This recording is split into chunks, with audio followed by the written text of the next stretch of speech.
Hey guys, hope all is well.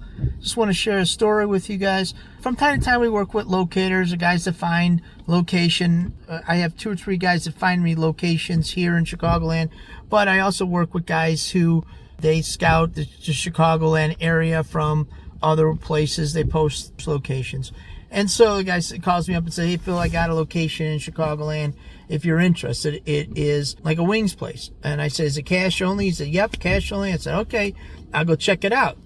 So now I gives me an address. I go down there, I look, and before I walk into Wings, it's in a strip mall. So I look, there is a currency exchange down about 3 doors down. There's an ATM there. All right, I go by the Wings place, and then I go to the under block. There is a, if you can believe it or not, like a rent-a-center, which you can do that in Chicago. You can rent your furniture, rent things, and that's all cash only. There's an ATM in there. So I look at that. It says ATM on the window. All right. So now I go into the Wings place, and I notice right away that they're doing cash discounting or surcharging, whatever you want to call it. So there's actually a 4% surcharge on the food, and there's a Clover device there. So I order food, talk to the lady behind the counter. Hey, you guys got to ask for ATM? Do you, she's like, no, not really. I said, do you have any problem with the cash only place with the surcharge? And then she's like, nah, nobody really complains about it. They just pay. I'm like, okay. And I'm looking around. Do they have cameras? Do they have alarm on there? The whole time I'm asking her, she's like, oh, hon, she's like, you're going to have to wait because, they're going to make it in a bag. It's going to take about 10 minutes to make some wings for me.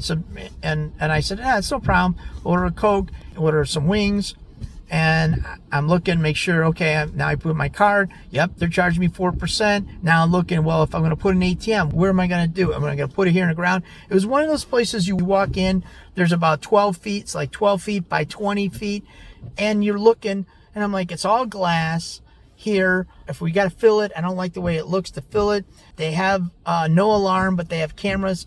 I just don't like the setup. I'm not particular. So if we're going to put the ATM, the only place we could put it is against the glass. I just didn't like the security. I didn't like the fact that the location was, they took credit cards. So who am I really attracting? I mean, we could put an ATM sign on the window, but for the most part, I didn't see it was going to be a good location. Called the guy up who gave me the lead. I'm like, look, brother, I just don't like this lead. It's not really what I want. I don't feel the neighborhood is conducive to what I want to do.